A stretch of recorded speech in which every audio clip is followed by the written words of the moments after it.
আপনি কি জানেন শিবকে দেওয়া 3 ধরনের জলের আলাদা আলাদা শক্তি রয়েছে। একটি জল আপনার পরিচয় দেয়, একটি রোগ সারায়, আর একটি পূরণ করে আপনার মনের ইচ্ছে। আজকের এই ভিডিও আপনার জীবন সম্পূর্ণভাবে পরিবর্তন করে দিতে পারে। নমস্কার প্রিয় ভক্তগণ, আমাদের চ্যানেলে আপনাদের স্বাগতম। আজ আমরা জানব শিব পূজার এক গভীর রহস্য, শিবকে দেওয়া 3 ধরনের জলের প্রকৃত মাহাত্ম্য। এই তথ্যগুলি বিভিন্ন পুরাণে উল্লেখ রয়েছে, যা অনেকেই জানেন না। এক হচ্ছে সাধারণ জল। প্রথমেই আসি সাধারণ জলের কথায়।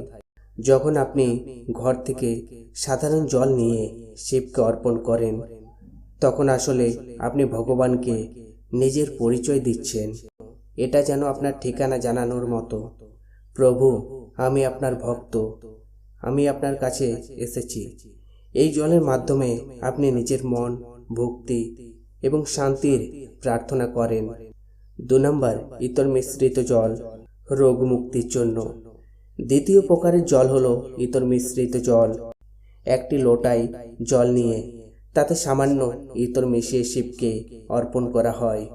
শাস্ত্র অনুযায়ী বলা হয়, যদি বাড়িতে কেউ খুব অসুস্থ থাকে, তাহলে টানা 5 থেকে 7 দিন এই ইতর মিশ্রিত জল শিবকে অর্পণ করলে ধীরে ধীরে তার শরীরে উন্নতি দেখা যায় এবং ঔষধ তখন ভালোভাবে কাজ করতে শুরু করে।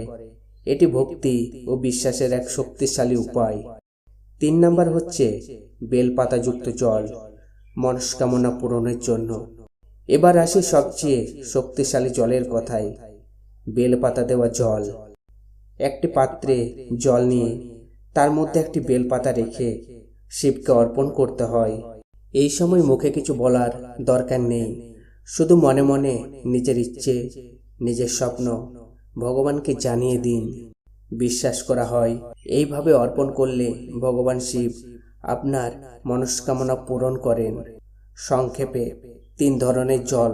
প্রথম তাহলে সাধারণ জল, ভক্তি ও পরিচয়। ইতর মিশ্রিত জল হচ্ছে রোগ মুক্তি, ও বেলপাতা জল মনস্কামনা পূরণ।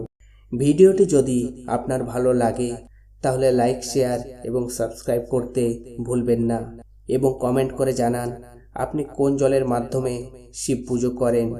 সবাই ভালো থাকুন। ভগবান শিব আপনার সব ইচ্ছা পূরণ করুক। হর হর মহাদেব।